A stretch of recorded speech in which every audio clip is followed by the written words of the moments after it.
Good afternoon, everybody. Welcome to the I Vote Ted for Pedro show. That's me, Ted of Ted Talks Ball, Ted H6 on Twitter. We got Pedro here. That's Pete D. Burge on Twitter and Niners DNA on YouTube. Together, we make the I Vote Ted for Pedro show. So thanks for tuning in, everybody. I hope you'll have some fun. And yeah, Pedro, how are you doing on this? I wish I could say it was a Victory Monday, but sadly it's not today. It is not today, but Ted, look, I'm very well.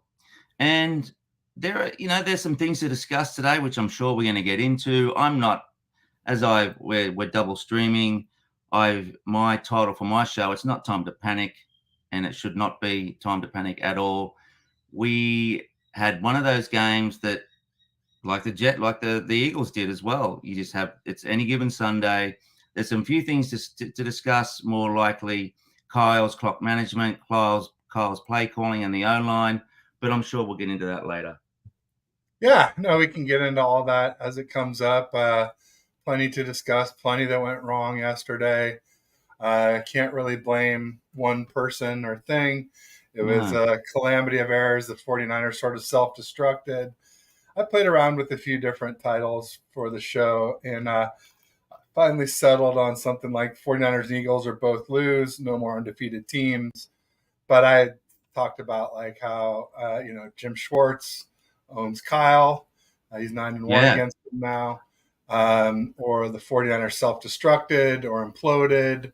All those types of things are kind of true. And yeah, we are streaming to both channels. So if you're on TED Talks Ball, make sure you get over to Niners DNA, give Pete a like and subscribe.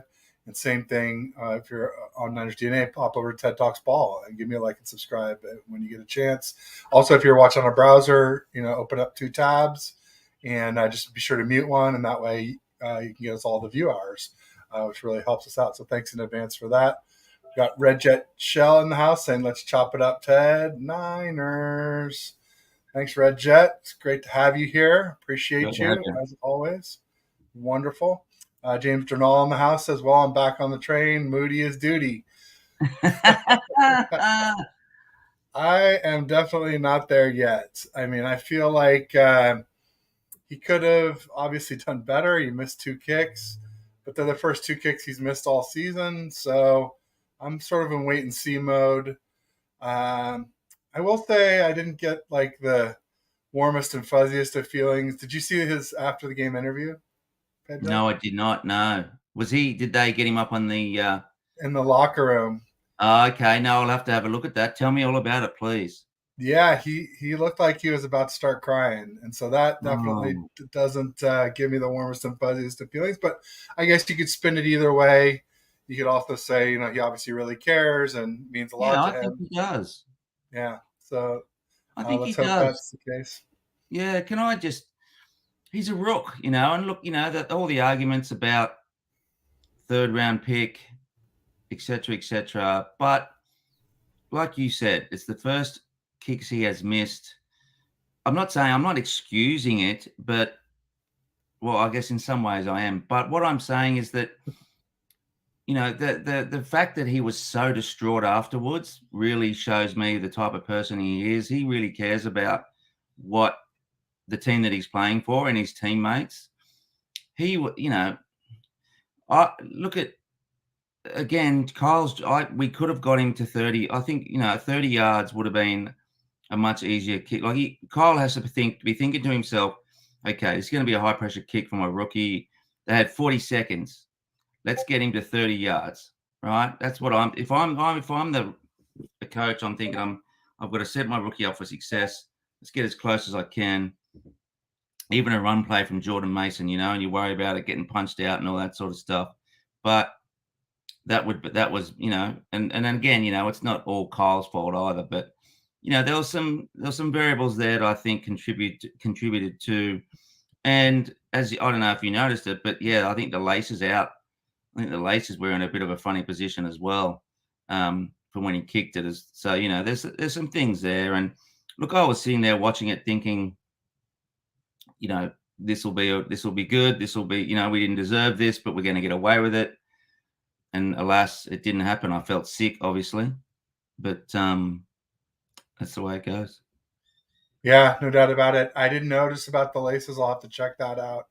Um, yeah, I'm not ready to throw him out just yet. There was obviously the preseason stuff spooked me, where he missed so much during preseason, but then to be perfect to the regular season, some people said, "Oh well, there was no pressure." I said, "Well, there was pressure when we were losing to the Rams, and he made extra points and I think some field goals when we were coming back to take the lead against the Rams." So I'm not going to sit here and say that it's been no pressure either so far. Obviously, not as big a pressure as that one, but Robbie Gould missed a 41-yarder, same distance against the Raiders New Year's Day, and that was in a dome, not with the wind and the rain and all that stuff.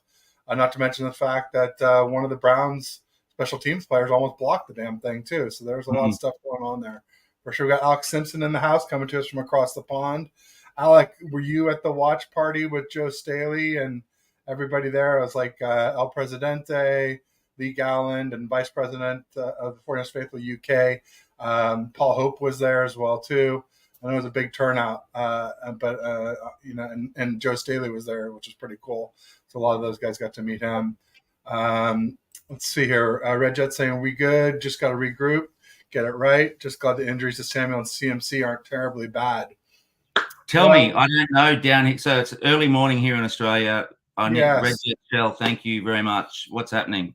Well, we got an update. So basically, it was Clayton Holloway who, quite frankly, I don't even know who the heck he is. He is somebody who has as many followers as he follows. He follows 800, so that's not a great sign for a credible source. But he said 49ers Kyle Shanahan gives injury updates on Christian McCaffrey, oblique ribs, Debo. CMC is currently having an MRI, so we don't really know CMC yet. Debo will be day to day. That's good news. Trent Williams is an ankle, and he does not have a high ankle sprain, so that's really good news. I should probably try and look up a more credible source. Yeah, I've been trying to look. I go to Lombardi. He usually gets some good. So here's Raj, RSF 49ers, and he's saying the same thing. Christian McCaffrey, oblique rib, getting MRIs to determine severity. Debo, shoulder day to day. Trent Williams, ankle day to day. But he didn't even say not high ankle. So that part may not be true. I don't know. We'll see. But day to day sounds like it's not. I mean, high ankle is usually 4 to 6 weeks. So that's really good news. Let's just hope. And here's the deal with CMC, right? I mean, if it is something, we got the Vikings coming up, and they don't have Justin Jefferson, so that should be winnable without Christian McCaffrey, especially if we have Debo back. We got the Bengals. I'd really like to have a full complement for them, especially after they just beat the Seahawks. I was pretty vocal early in the season, like I don't believe that there's anything wrong with them more than that Burrow was playing hurt, and that's starting to look to be more and more the case. Bengals are a good side. They're a good team. They are a good team. So, but then we have the bye. So basically, if Christian did miss the Bengals game, then he could basically get like 4 weeks rest until the week after the bye. We would play the Jags in Jacksonville. So that would give him, the Vikings, the Bengals, the bye, and then the fourth week to get to the Jags to get ready. So, if it is 4 weeks, it's really only one meaningful game that I'm worried about, which is the Bengals. Thing is, if there was, that's right. I don't know about you, but CMC is looking tired in my view. He just looks. He doesn't look as explosive. He didn't look as explosive yesterday, even at the start of the game. So I think the more rest we can give CMC, the better. He is being used a lot. That's okay. I'm not going to argue with his use. I'm not over there. I'm not. I'm not Kyle Shanahan. So I trust that he's doing the right thing. But anyway, that's. Let's give him the rest. Let's give him the rest that he needs, because, as I said, I think he looks a little tired. There you go, no doubt about it. Red Jet was saying Schwartz been bitter against the 49ers since week 6, 2011 game in Detroit. I was there for that. Yeah, absolutely. When Kyle knocked his hat off and they almost went to blows, it was definitely heated. And Harbaugh was starting it and mixing it up a little bit. And then obviously Kyle's history with Schwartz goes way back. This is their 10th meeting, and Schwartz is 9-1, so he has definite ownage on Kyle. Although it's just like there are so many things with yesterday that make me say it wasn't really Schwartz that owned him, but that we just kind of self-destructed. Purdy didn't play well. There was no Greenlaw. Debo and CMC went down. Trent Williams played injured. There were drops. There were bad penalties. There was so many excuses, whatever you want to call it, facts, context. Depends on how you classify it, I guess. Should we go into anyone count the flags? What is it in that game? There would be less flags. Oh, right. Okay. Yeah, I get it. So let's go to that, and then if we could, let's talk about Brock, please, please, Ted. Yeah, I was almost like the fix was in on that last penalty. That was not a personal foul. He was not defenseless. He was in the air. Even the commentators, Dean Blandino was doing the same thing, saying the same thing, that was not a penalty. So that was, I think, almost the game right there in itself. Yeah, no, the one on Gibson, where he went shoulder to shoulder, and they deemed it as head and neck when the guy's head didn't even move. It's like, come on, when you get hit in the head, your head jerks one way or the other. There was nothing like that. Yeah, I don't know how the heck they made that mistake. And then there was also the hold on Charvarius Ward later in that drive. So there were two penalties to make sure that I think they wanted to make sure that the game was exciting, and they did, and had Moody made it, we wouldn't really be that worried about it, I guess. No, that's right. Well, mate, as it turned out, they handed the game to the Browns because of that. Yeah. Yeah. This is interesting. Can you go back to what Alex Simpson was saying? Yeah, sure. No secret how to beat Kyle, and that's to keep him out of a play calling rhythm. And that's right. He's talked about way back to when, he was bringing in the 2021 season when he was using Lance in for packages and stuff like that. And his reasoning was that it helps him. It was throwing him out of play calling rhythm. And Kyle likes to get in a rhythm whereby, it's almost like a chess match for him, right? He knows how to set up. He sets them up with a run or a play action or, this, that, and the other. And that helps him get down the field. And that's why I think on the interception, he was not ready for that. He was not ready for he was like, whoa, what do I do here? And his rhythm was out.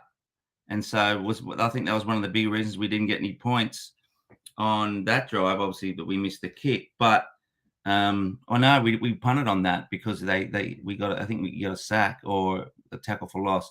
Anyway, good comment, Alec. I like that because it's true. You get Kyle out of play calling rhythm, and it's going to be a problem. Yeah, I mean, I don't know if I said it with you, but I definitely said it last week. That we have a pick your poison offense. That's what Ashley Baker from Cowboys content creation said. And I said, the way you deal with a poisonous snake is you cut its head off, and basically you get Brock Purdy and Kyle by extension flustered.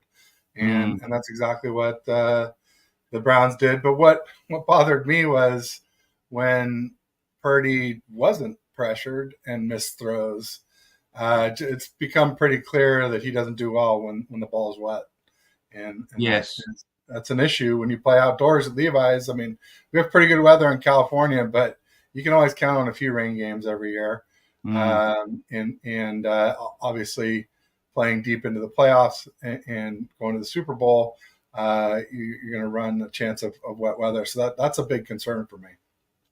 So you alluded to Brock. Then what is tell me your review of Brock yesterday?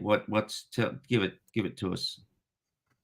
Yeah, he was bad. I mean, he was due for a bad game. I get that, but like he he he he got us in range for the final field goal, but we had negative yardage in the third quarter.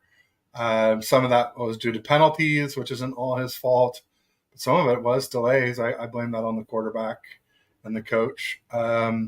So yeah, he seemed like he was off. He had one nice throw to Ayuk, but then Ayuk was kind of interfered with, and basically it was probably more of a drop than anything else. And then there were a few where he just overthrew Ayuk completely, and not just Ayuk, but also CMC when CMC was open deep on the wheel route. Um, so it was just a bad game. I'll chalk it up to that. But when you look at that in the first half of the Seahawks game and the divisional round at Levi's, when we were losing 14-16 at the half, and then things dried out, and he played better in the second half, and things dried out in the Browns game, and that's when he put that drive together at the end of the game. Then it becomes a lot more of a concern when you see that Mm, correlation or that mm, causation, maybe not just mm, correlation. Just like I mm, think the rain causes him to play poorly. He has 9.25 inch hands, which are a little below average for an NFL QB, and he didn't. I think he played well in some games at Iowa State in the rain, but let's remember college footballs are smaller than NFL footballs. So mm, where you might not have a problem with the college ball, the NFL ball could be just big enough to cause an issue. mm. Okay, so I'm seeing, I read there's some comments, on the Athletic and on Twitter and stuff. Obviously there's some stuff around there.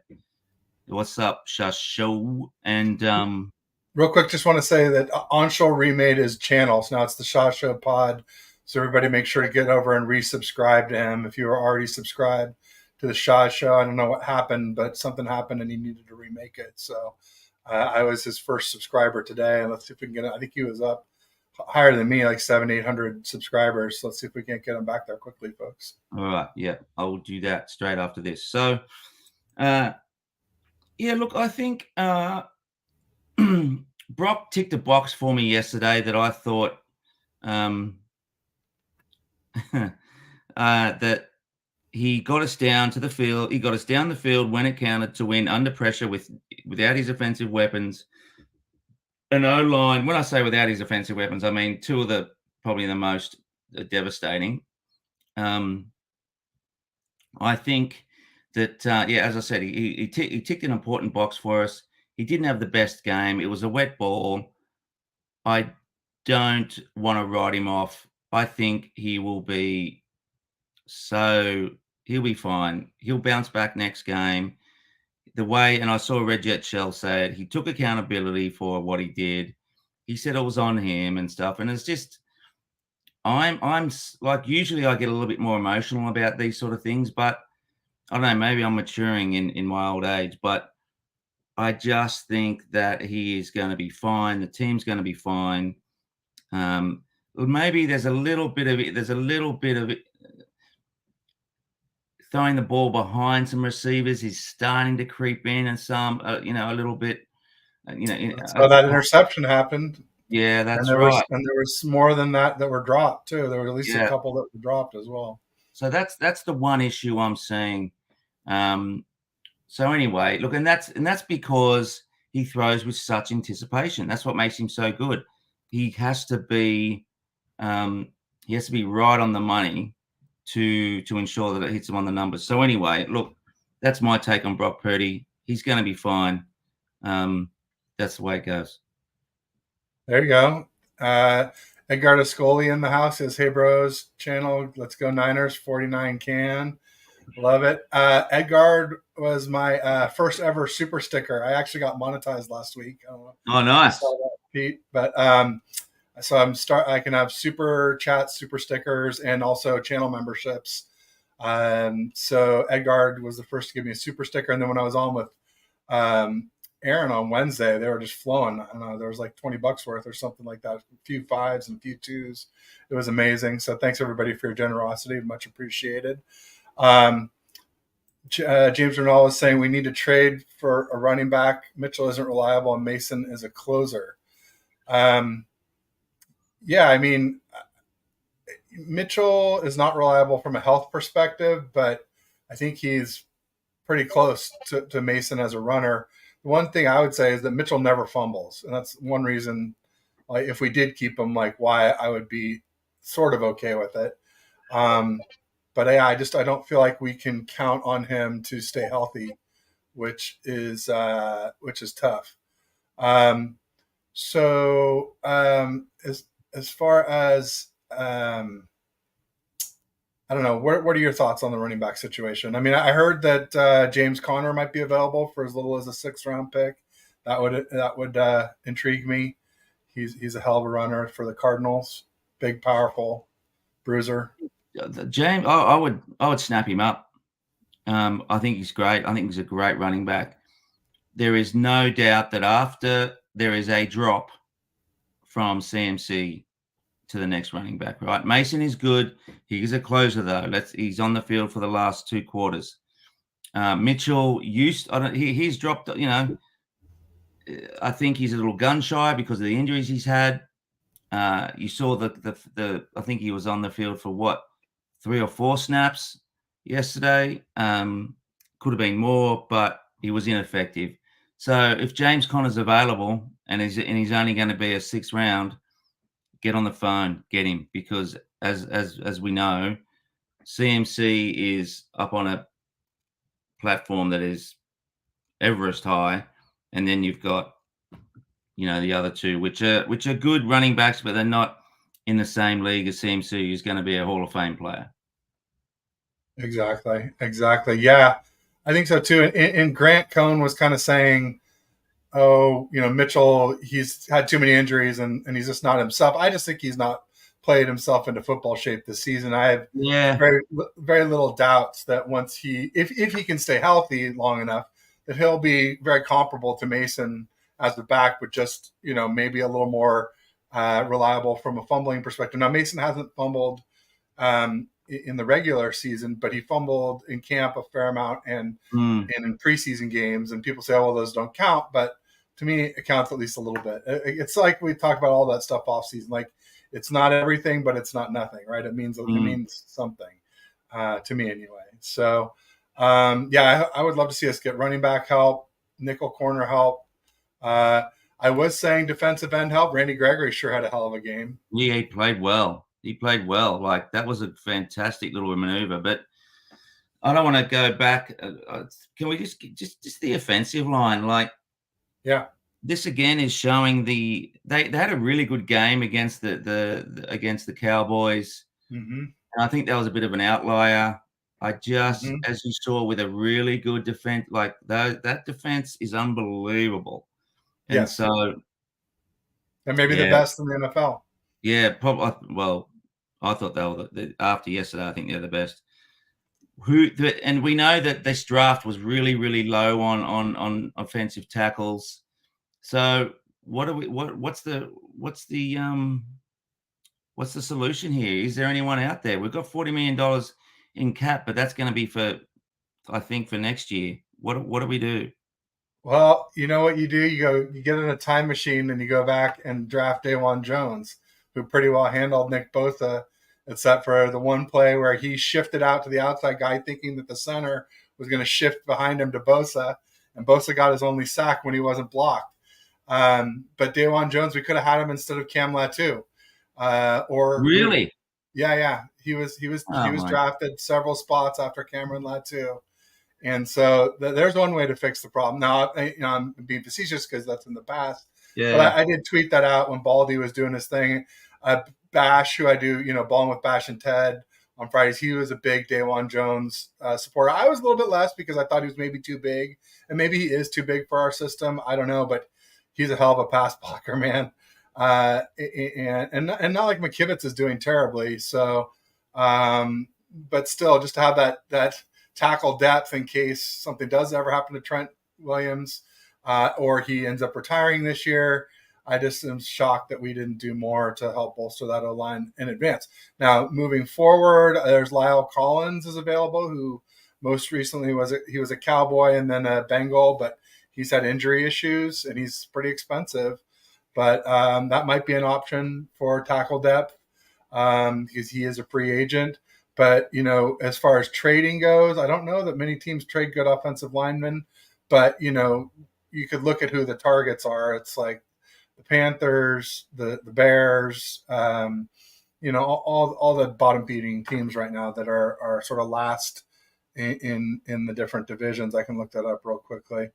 But Why? I mean, or even right guard. I mean, let's face it, Burford is having problems, especially on plays where we're making completions, and then he's getting things called back. So Mm, that's frustrating mm. as heck. So it's a couple of things. A couple So of Patriots might be one.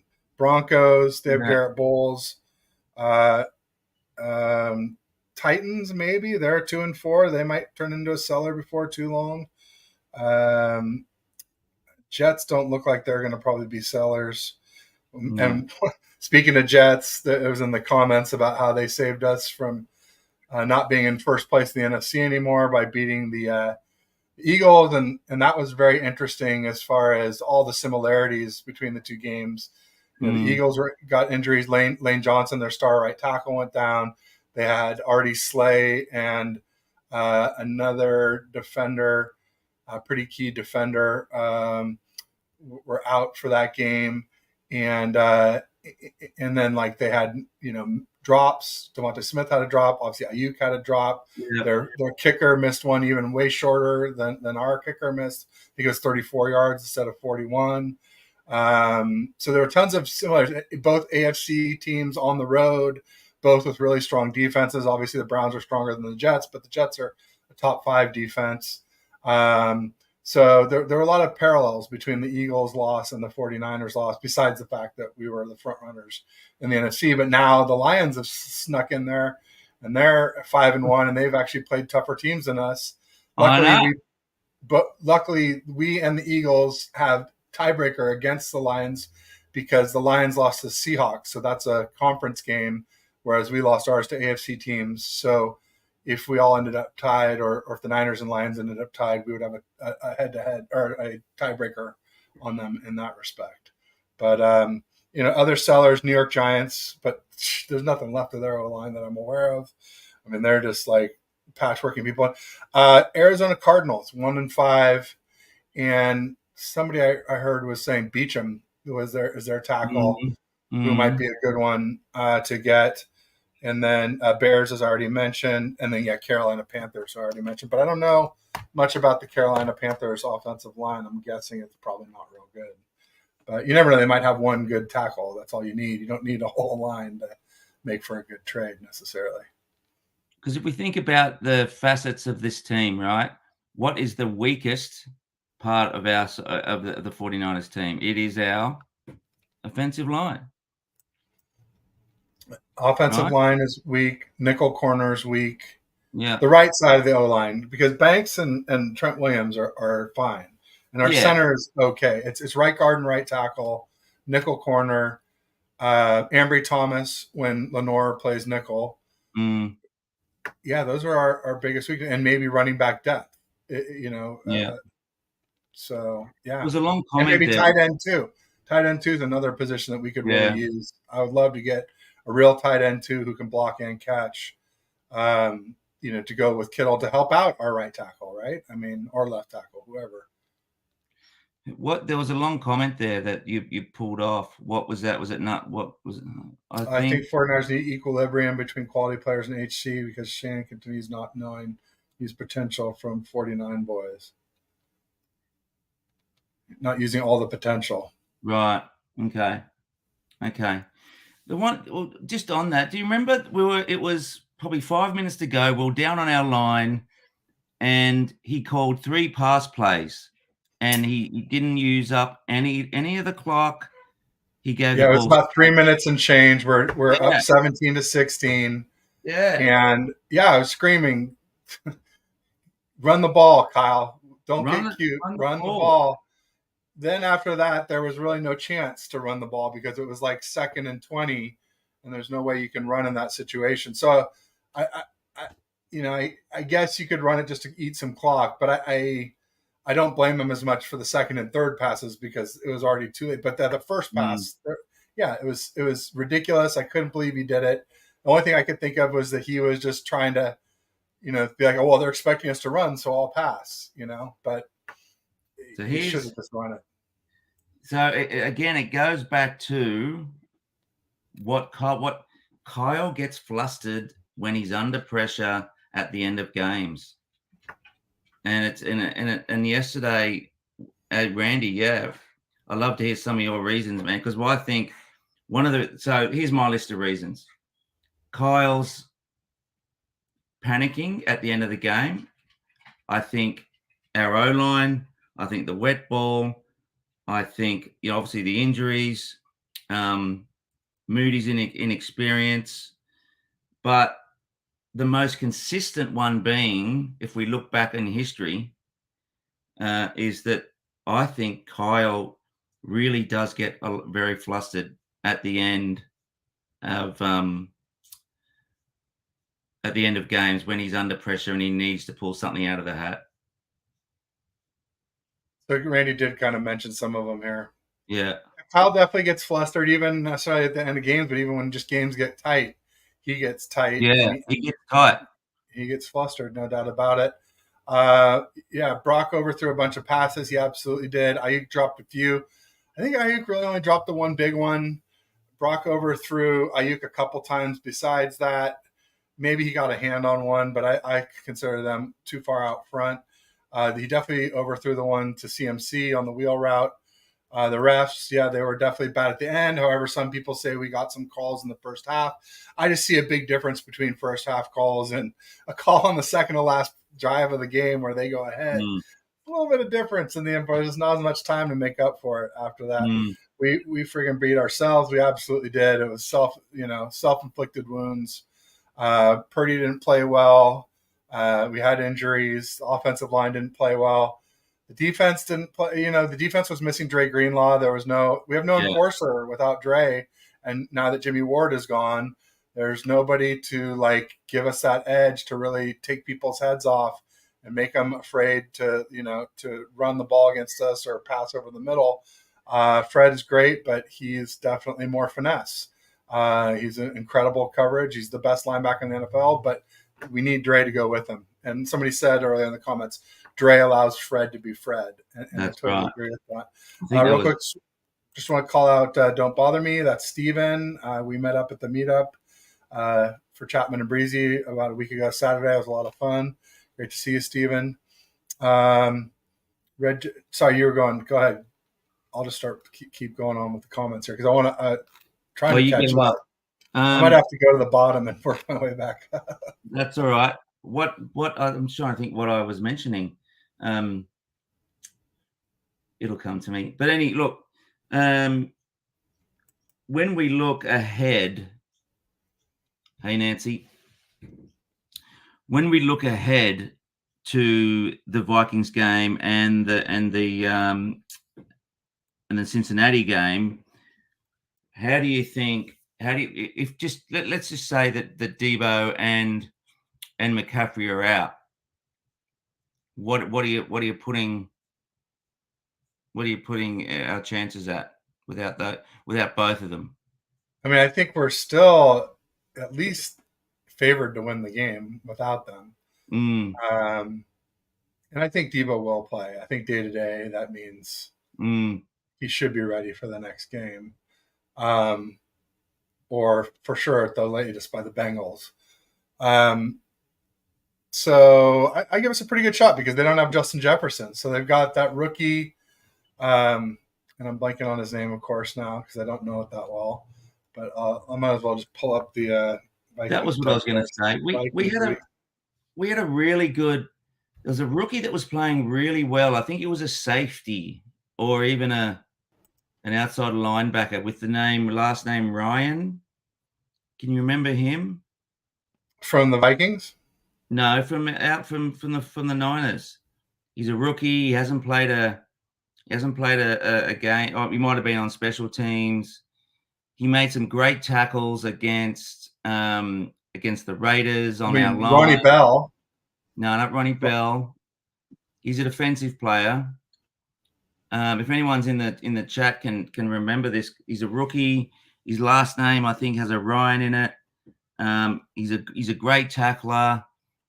I just wonder where he is and whether that can be some sort of solution for us in our. I don't think in nickel Not corner. Jair Brown, not the safety who we drafted in the Jair third. Brown. What Okay. Jair Brown? That's him. Yeah. Has he been playing special teams? He has been playing special teams, but that's about it. Yeah. Yeah. What about is he? Is he a safety? He is a safety. Yeah. He could probably play some nickel if need be. Well, this is the thing, right? Let's go get Kyle Pitts. Oh my God, yes. Yes. And I want one who can block, Steven. And Kyle Pitts doesn't block. He's just a glorified receiver. But still, Kyle Pitts would be great. He don't would have be anything like that. phenomenal. He would be phenomenal. Let Kittle block. But are we sure that the Falcons are sellers? No, I don't know. But Steven's not the first guy to I've heard that before. I only heard it yesterday. I only heard it from one other person. Yeah, they're 3-3, so they're definitely not sellers right now, unless they drop some games between now and then. Yeah, we simply fell off. I guess unless they decide they want to trade their assets and get a quarterback, if they don't believe that. I think it's Desmond Ridder is their quarterback. Yeah, maybe that could happen. Who knows? Yeah, rookie missed kicks, not the end of the world. You're right. And Brian Culp is here. He was saying that he still believes. Of course he does. He should know that. He says, I believe in Moody's season. There you go. Yeah. But yeah, Randy says Eagles lost. Hurts threw 3 ints. We look pretty good. That's right. Hurts had a bad. He was. I haven't seen the. I've only seen the highlights. Can you go back to what Red Jet just said back then? Yeah, we're all right. We are right where we need to and should be. You know what? We needed that loss too. You know, when I say we needed, we needed like a hole in the head. But in regard, I don't know about you, and I wrote this on my little Niners chat down here. In some ways, I needed that excitement yesterday because we were just blowing teams away off the park, and I get worried when that starts to happen because we get further and further into the season being undefeated, and we get to the playoffs. I just get I get so worried about the fact that when is that loss going? We're not going to go undefeated. You don't go undefeated in this league. That was a wake up call. It was the right play. It was the right time to happen, and it happened with variables that were against us. It didn't happen in the cold light of day, whereby Purdy threw a lot of interceptions. CMC played bad and all that sort of stuff. The refs, those guys are out of the game. It was just a perfect storm for us to take the L. Yeah, it's. I don't know if I said it to you last week at all, or we might have missed. I don't know if we missed that week for before the Cowboys, but I think we missed. That was. But I was saying that week, like losing the Cowboys might not be the worst thing in the world because, I felt like there are some problems on this team and we're less likely to address them if we're just cruising along, blowing everybody out all the time. You kind of gloss over the stuff that if you're like, I think an astute fan of the game, you see these weaknesses and the better teams are gonna exploit these things, like right guard, like right tackle, like Isaiah Oliver at nickel, like Ambry Thomas when Lenore slides to nickel, like Dre when Dre's out. I said all along we probably don't miss Azeez Al-Shaair that much if Dre and Fred are healthy, but Dre doesn't stay healthy. I said that before the season started. Yeah. He's already been injured twice this season. Yeah. So, it's just I never root for injuries, but I also don't ignore them, right? Yeah, I felt sick when that happened. There's a good wrap up here on The Athletic. The Gibson penalty was absolutely unjustified. The contact was shoulder to shoulder. And if that was considered a hit on a defensive receiver, you may as well play flag football. Bigger beef with Shanahan's late game clock management. Up 17-16 with the ball, he calls 3 pass plays that we just mentioned, knowing Purdy had been under siege, ate up all of 16 seconds. Browns kept all their timeouts, then driving for the winning field goal and finally a semblance of rhythm, he wasted 20 seconds once they reached the Cleveland 23-yard line instead of running another play. Right? His last point is lost the game at the line of scrimmage. Purdy wasn't good, but he was under siege, and the Browns ran it effectively when they needed to. I thought they did run it quite well yesterday.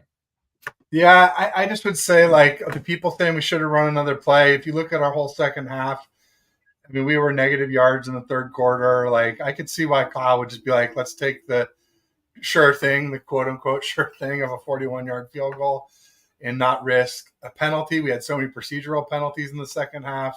We had losses. We had, the grounding. We had near fumbles. There was a lot went wrong in the game to where I could see why Kyle didn't want to risk trying to, some people are saying like yourself, run another play. I'm not saying that's wrong. I'm just saying I could see why he didn't for sure. Real quick, Sacktown Izzy in the house saying that Kittle was blocking because Purdy was under constant pressure. Purdy was under a lot of pressure a lot of the time, but not constant. And some of his worst misses were when there was no pressure. And I think it's just a wet ball. I mean, you could just see like when it was wet, he struggled. When it dried out, he had that drive to put us in field goal range. Mark Graves in the house. He's saying score TDs. You won't have to rely on a rookie here. That's my point. Is like, it should never have come to that with the amount of opportunities we had.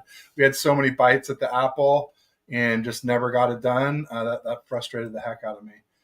Steven says we use Kittle to block for some odd reason. Yeah, that's the problem. We need another blocking, receiving tight end so that you can bring that tight end in. You can bring in Warner who can block. The problem is then they know it's a run play because they know you're not going to throw to him. So you totally telegraph the play when you bring Warner in. Or at least his assignment, it's never to be a receiver. So that's why you need that dual threat tight end, in my opinion. Pitts only has 3 T's in 3 years. He's some here. He'd get some here. He probably would get some here. I agree. He would get some here. Brown is DB3 or safety 3. Yeah, Jair Brown. I think. Addison. That's right. That's the Jordan Addison is the receiver for the Vikings. Oh, yeah. I think he's having a real good season. It's amazing how well the Vikings draft wide receivers, especially when they're not like the first wide receivers taken. Justin Jefferson was like the 6th or 7th receiver taken in 2021. Or was it 2020? It was 2020 when we drafted Kinlaw and Ayuk. But I think Ayuk and Jefferson are looking like the best 2 receivers in that class. The other thing too yesterday was they had the ball a lot longer than us. Right? Yeah, they had the ball a lot longer. They ran a lot more yards. They threw for a lot more yards. If you look at the breakdown of the stats for the game, it was so one-sided.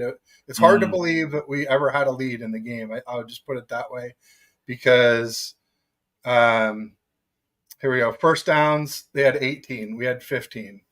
Third down efficiency, this is the only one that was about close. 3 for 12 for us, 3 for 13. We actually beat them there, but just by 1. Fourth down efficiency, no, but then they got fourth down efficiency, so they had 1 fourth down. That takes it all to them then. Total yards, 334 to 215. So they had 119 more yards than us. That's right. So 107 to 74, 107 to 174 passing yards. So 67 more passing yards, 160 to 108. So 52 more rushing yards. But really it's like, each one is like 50% higher. That's the big point. It's not the raw numbers. It's that they are 50% higher. Total plays 70 versus 55. That's right. 34 carries versus 25. They had 2 turnovers. We only had 1, but that was Brock's first interception of the season. We sacked them twice. They sacked us 3 times. Sack yards equal at 18. And then penalties roughly equal, 105 for us and 119 for them, but 224 for the game is a ton. like somebody said, more flags than the United Nations. United Well, Nations. that rushing yards allowed is the most in a season and a half. Yeah. So you can see that. I wanted to mention here. So the pressures allowed is interesting.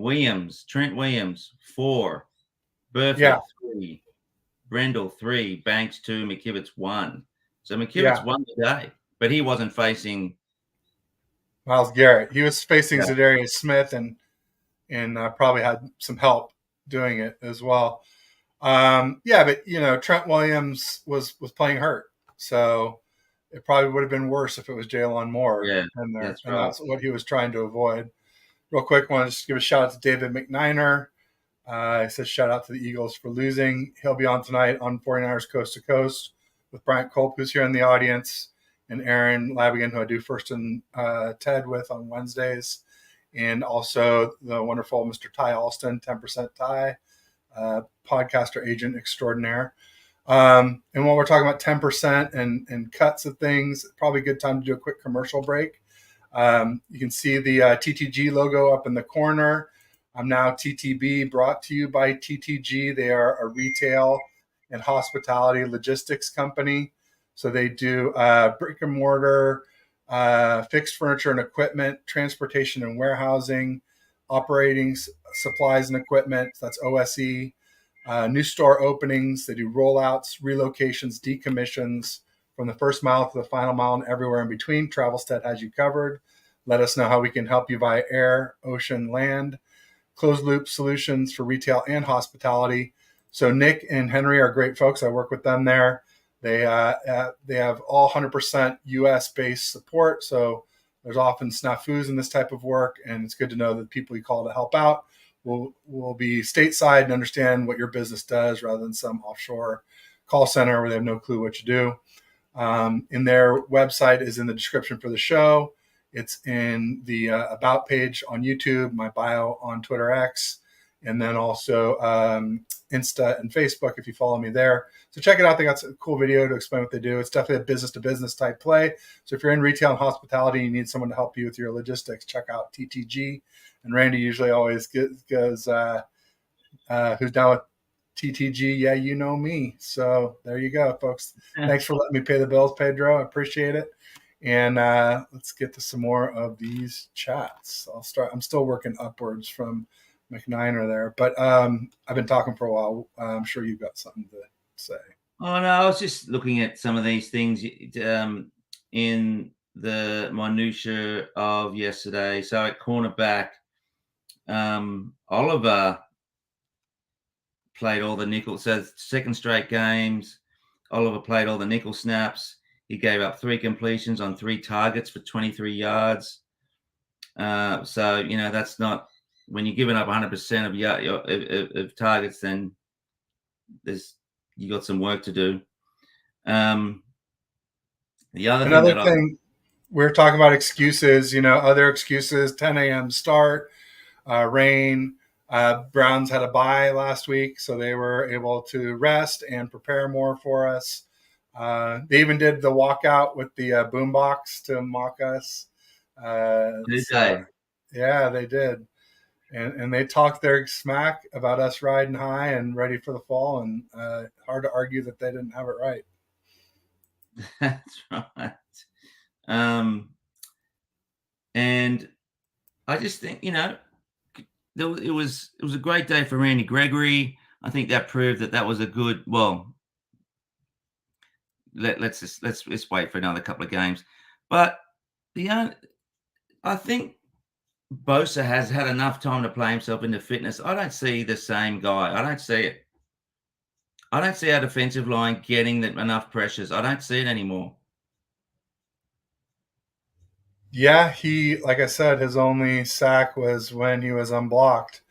But he does get a lot of attention. And so that's the kind of thing where with Bosa, it's not all about the stats. It is about those stats, about pressures and double and triple teams. And if he's commanding triple teams, then he's the same way CMC helps all our weapons on offense. Bosa helps all our pass rushers on defense. Same way. I'm just not seeing the same production out of our D line. You know, whether they've done their work, and and Jim Swartz obviously is I think that's his first name, Jim.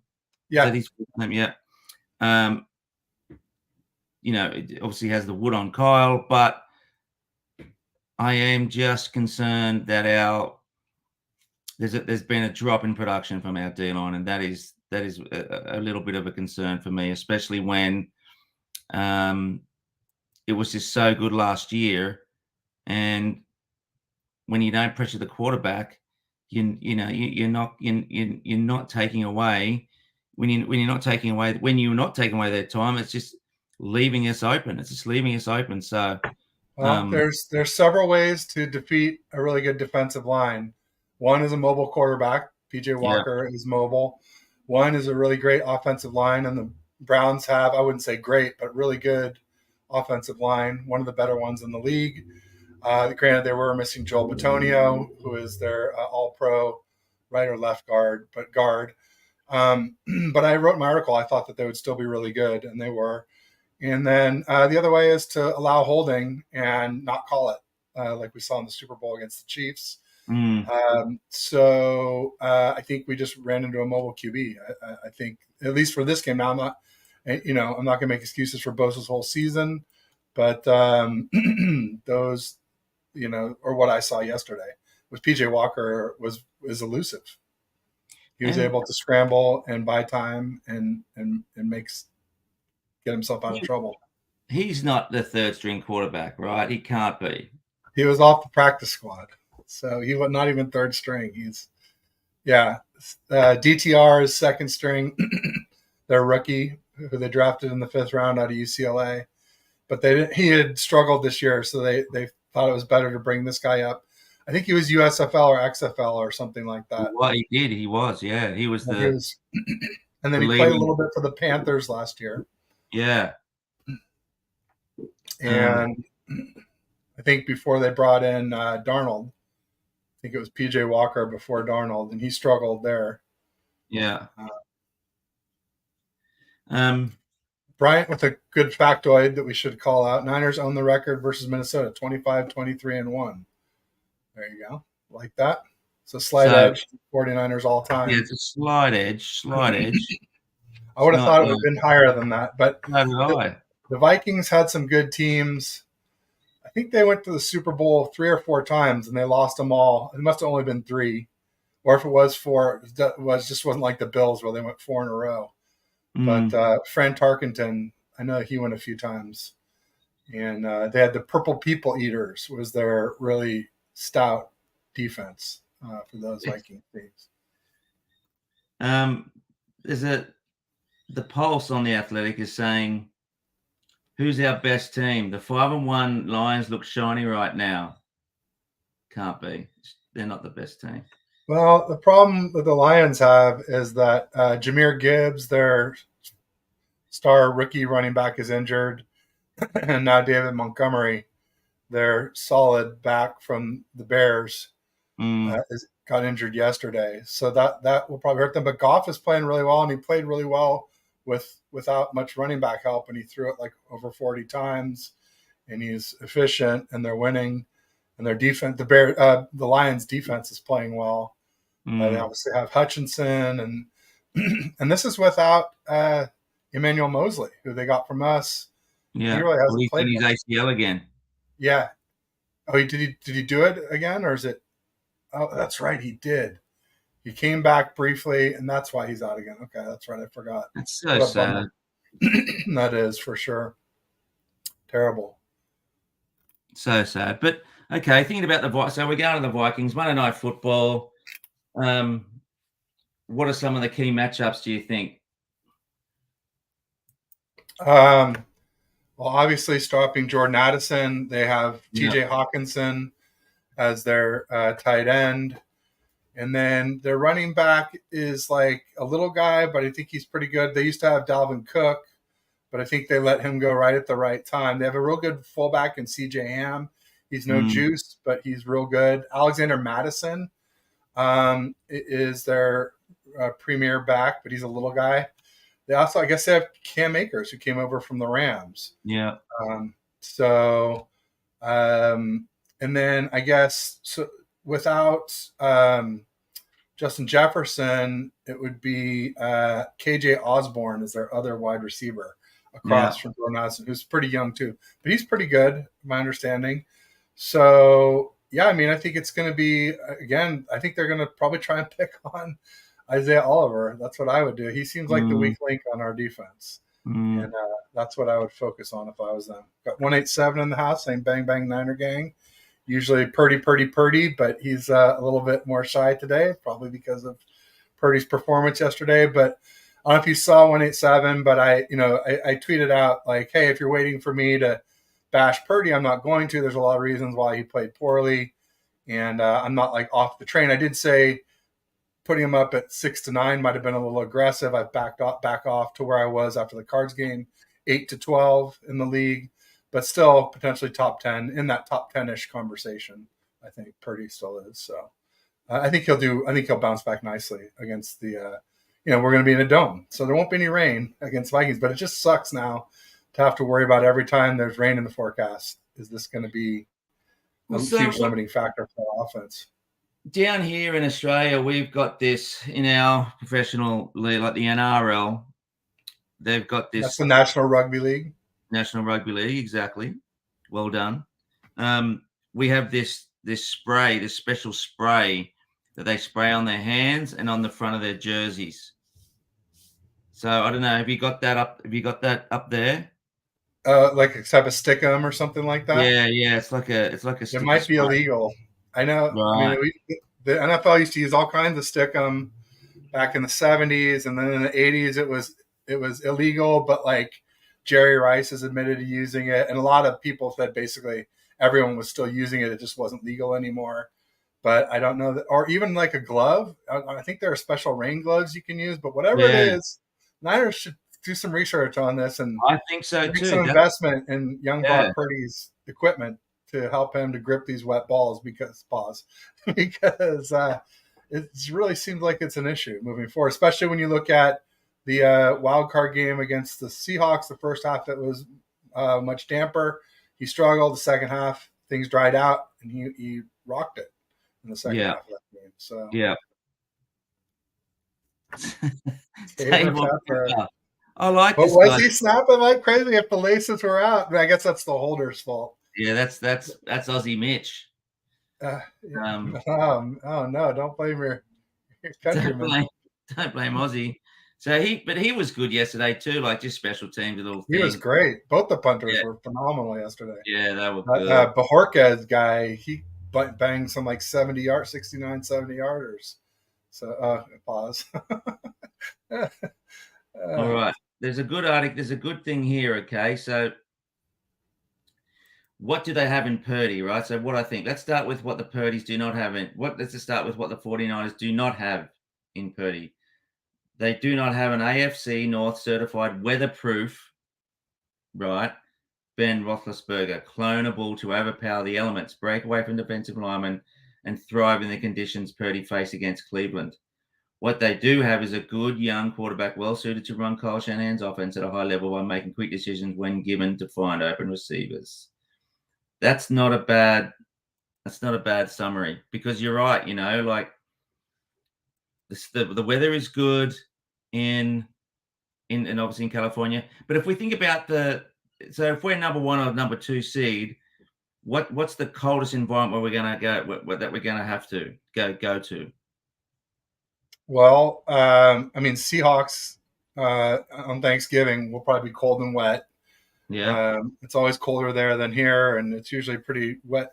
And like a lot of times, 40 degrees and wet is colder than like 10 degrees and snowy yeah, because you get soaked and the wind chill. The yeah, cold, the water pierces you in a way that the cold of snow doesn't. Snow's actually an insulator. So, because it's full of air. So we got the Eagles, December 3rd. That's potential cold weather. Um, we're at the Jags. That obviously is warm in Florida, Jacksonville. And then we got Ravens is here, but that could be cold and wet at Levi's on Christmas Day. And then at Commanders, very likely to be cold and wet December 31st in Washington or, Landover, Maryland, wherever they play. And then we got the Rams at the end of the season and Levi South covered SoFi. So there's quite a few more games where weather could really throw us a curveball, unfortunately. If we think a bit, we probably not. Let's not talk about playoffs. Let's not talk about that. But anyway, it's a good point, right? Levi's gets cold too, yeah. But does it get and windy? And wind can be worse than the rain. But I'm telling you, it looked like the water was the real issue because you could see the difference because the wind was there the whole game. But man, when the ball was dry at the beginning, Purdy was fine, and when it was dry at the end, Purdy was fine, and everything in the middle was a total SHI you know what show. So there we go, Purdy dog from 187. And you saw, when he had that Borna slipped out, that was pretty, that was not great. That was not great. But I think, as 187 said,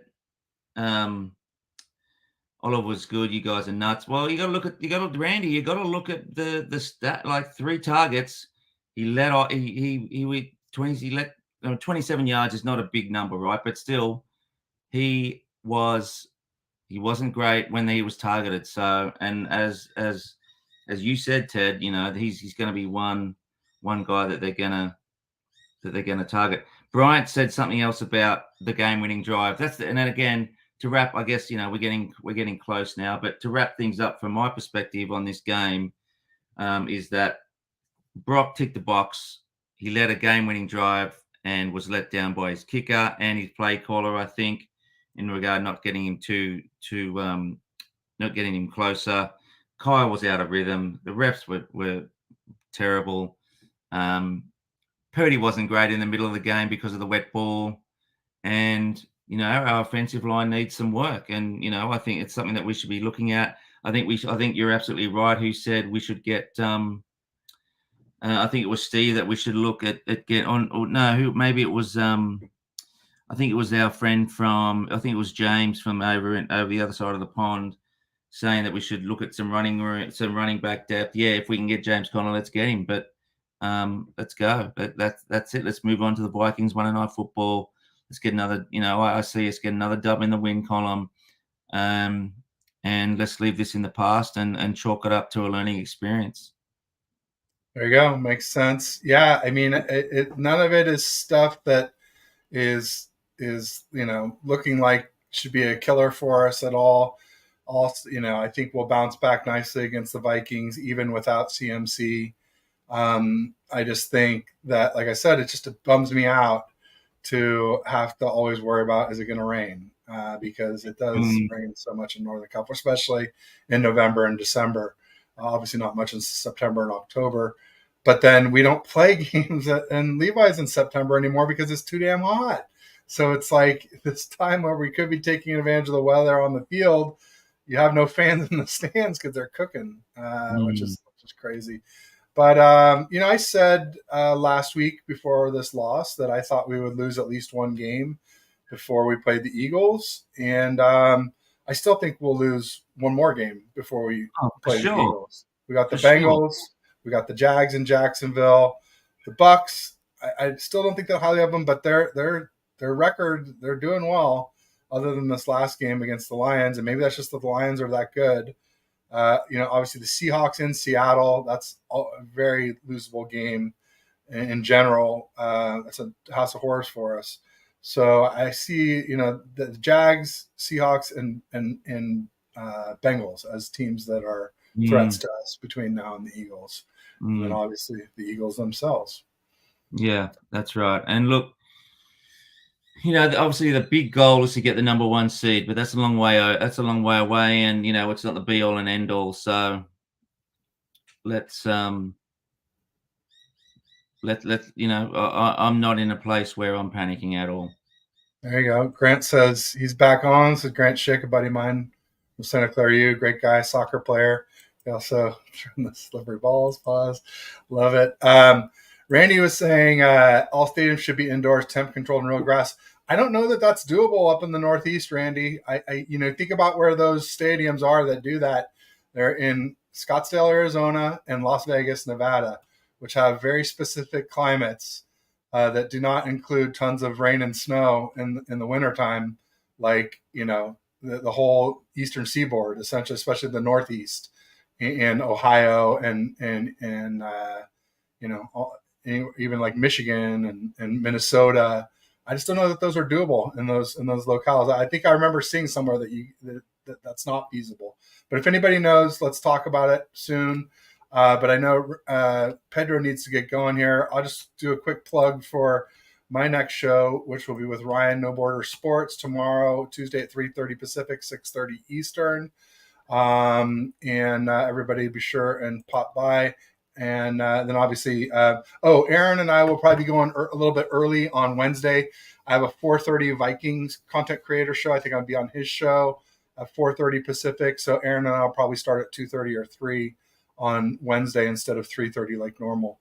But thanks everybody for being here today. Appreciate it. Thank you, Pedro, as always. Make sure you follow at Pete D. Burge on Twitter, at Niners DNA on YouTube. Get over and like and subscribe, and please do the same if you've been watching on Pete's channel. And otherwise, I'll just say peace and go Niners. Go Niners. Thanks, Ted. Thanks, y'all.